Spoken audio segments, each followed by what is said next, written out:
এবার মার্কিন president Donald ট্রাম্পের ওপর চটেছেন জাপানের ব্যবসায়ীরা।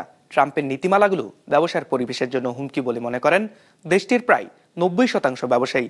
এজন্য ট্রাম্পের শুল্ক নীতিকে দায়ী করেছেন তারা। নিক্কেই রিসার্চ ফর রয়টার্সের 505টি কোম্পানির ওপর চালানো জরিপে এই তথ্য উঠে এসেছে। ডেস্ক রিপোর্টে বিস্তারিত।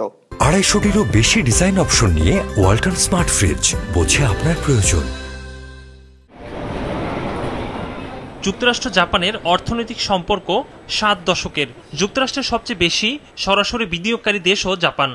এখন এই জাপানের 10 জন ব্যবসায়ীর মধ্যে 9 জনই মনে করেন ট্রাম্পের নীতিমালাগুলো ব্যবসার জন্য খারাপ প্রভাব ফেলবে। ব্যবসায়ীদের উদ্বেগের বিষয়টি উঠে এসেছে নিক্কেই রিসার্চ ফর রয়টার্সের এক জরিপে। সংস্থাটি 4 ফেব্রুয়ারি থেকে 14 ফেব্রুয়ারি পর্যন্ত 11 দিন সমীক্ষাটি পরিচালনা করেছিল। সেখানে 505টি কোম্পানির কাছে মতামত চাওয়া হয়। এর মধ্যে 233টি নাম প্রকাশ না করার শর্তে প্রতিক্রিয়া জানিয়েছে।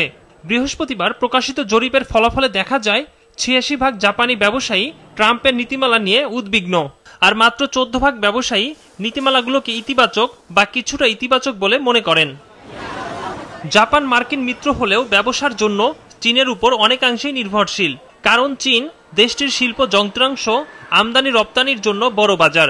জরিপে আরও উঠে আসে অতিরিক্ত শুল্ক এবং যুক্তরাষ্ট্র চীন বাণিজ্য দ্বন্দ্বে 40% বেশি ব্যবসায়ী মনে করেন জাপানের সুদ হার বাড়বে 1% পর্যন্ত। চলতি মাসের 10 তারিখ জাপানের প্রধানমন্ত্রী শিগেরু ইশিবার সাথে সাক্ষাৎ করেছেন ট্রাম্প। এ সময় জাপানকে মার্কিন জ্বালানি ও প্রযুক্তিতে বিনিয়োগের জন্য চাপ দেন তিনি।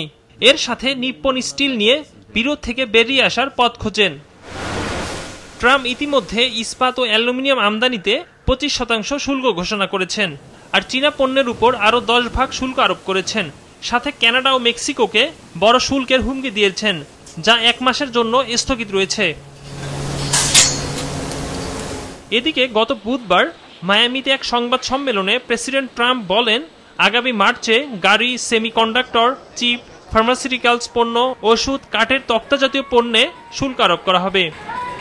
একরামুল ইসলাম খান, বিজনেস রিপোর্ট, মাছরাঙ্গা টেলিভিশন।